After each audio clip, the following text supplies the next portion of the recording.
There's a place on Earth where the horizon seems to have no end, and from here, one of history's greatest empires began. Not from a great city, not from a powerful kingdom, from nomads on horseback. For centuries, these tribes fought each other for survival. Then one man realized something extraordinary. You didn't have to defeat every tribe if you could convince them to become one. His name was Temujin. The world would remember him by another name.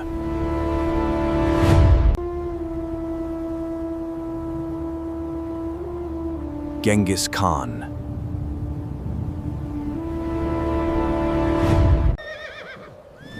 But Genghis Khan's greatest weapon wasn't simply the horse.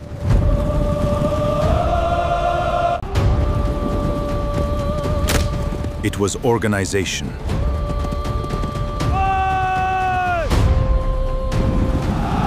Messages could travel across enormous distances through a network built for one purpose: to connect the empire, to keep an army moving faster than its enemies could understand.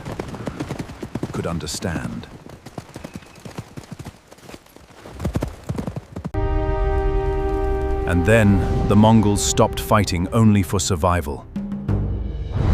They started conquering. What happened next would redraw the map of the world.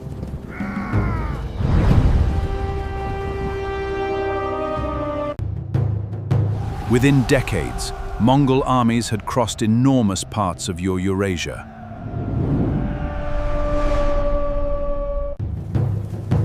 Deserts didn't stop them. Mountains didn't stop them.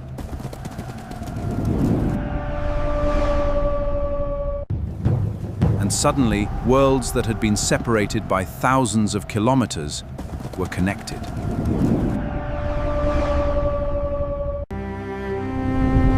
At its height, the Mongol Empire became the largest contiguous land empire in history. And this is where the story gets complicated.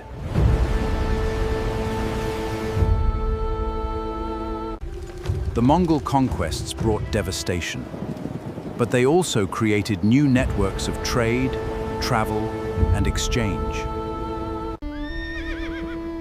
Then, in 1227, Genghis Khan died. But the empire kept growing. His descendants pushed the empire even farther.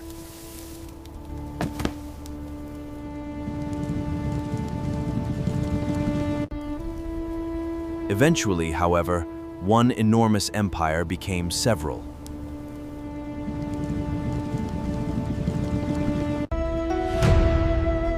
In China, Kublai Khan founded the Yuan dynasty.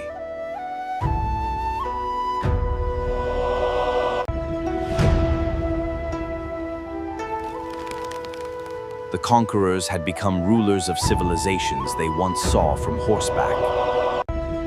But history has a strange habit. Empires don't disappear all at once.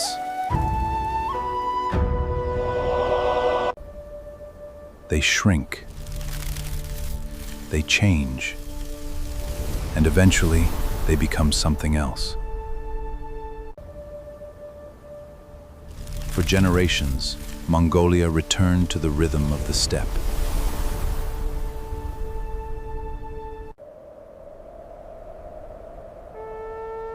Buddhism became deeply woven into Mongolian society.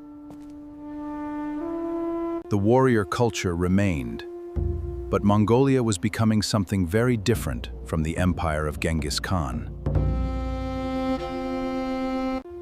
By the late 17th century, Mongolia came under Qing rule.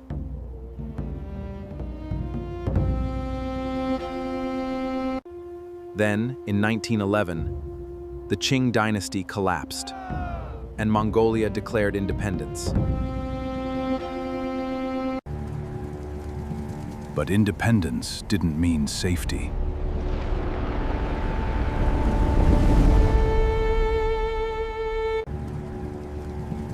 Mongolia sat between two enormous powers.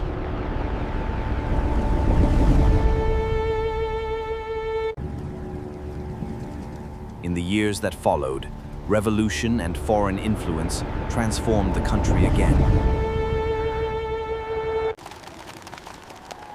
In 1924, Mongolia became a socialist republic.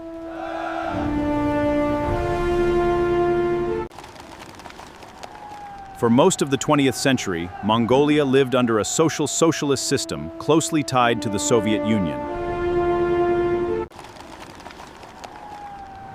And the transformation came at a huge cultural cost. Religious institutions were suppressed, and Mongolia's traditional order was radically transformed.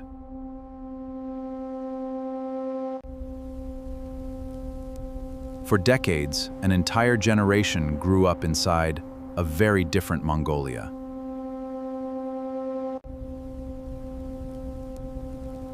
Then something unexpected happened. People went into the streets. In 1990, Mongolia's democratic revolution began. The democratic transition brought multi-party politics, elections, and eventually the 1992 constitution. An old political system was giving way. The democratic transition brought multi-party politics, elections, and eventually the 1992 constitution. Multi-party elections followed. And in 1992, a new constitution established the democratic order. Suddenly, Mongolia was entering another completely different chapter.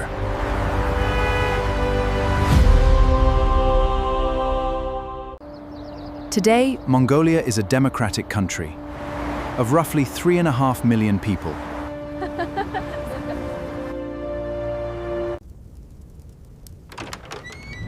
But here's the strange part.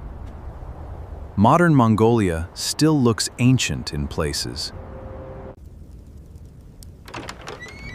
Horses, wrestling, archery, and the nomadic gur remain powerful symbols of national identity. And beneath this ancient landscape lies something extremely valuable.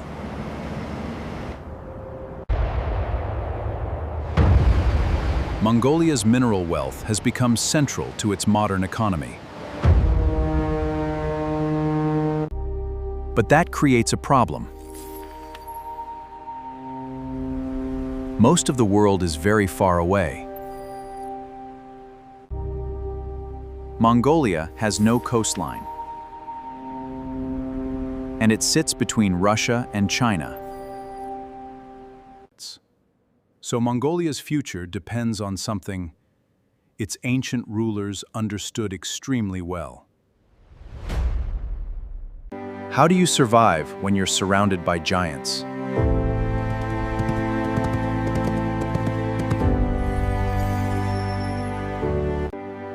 Perhaps Mongolia's greatest strength was never conquest.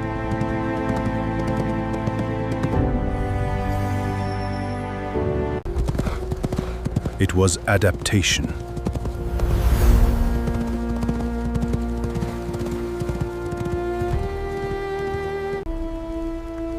For 8 centuries, Mongolia has repeatedly become something new.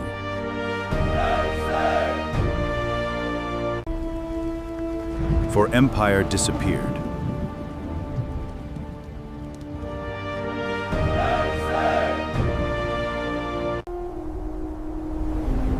The governments changed.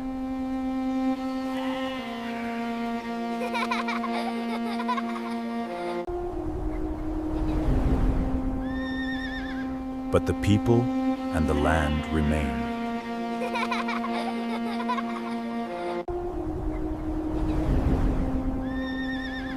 But the people and the land remain. Because Mongolia isn't simply the place where an empire began. It is the story of a people who survived the end of one and kept moving forward.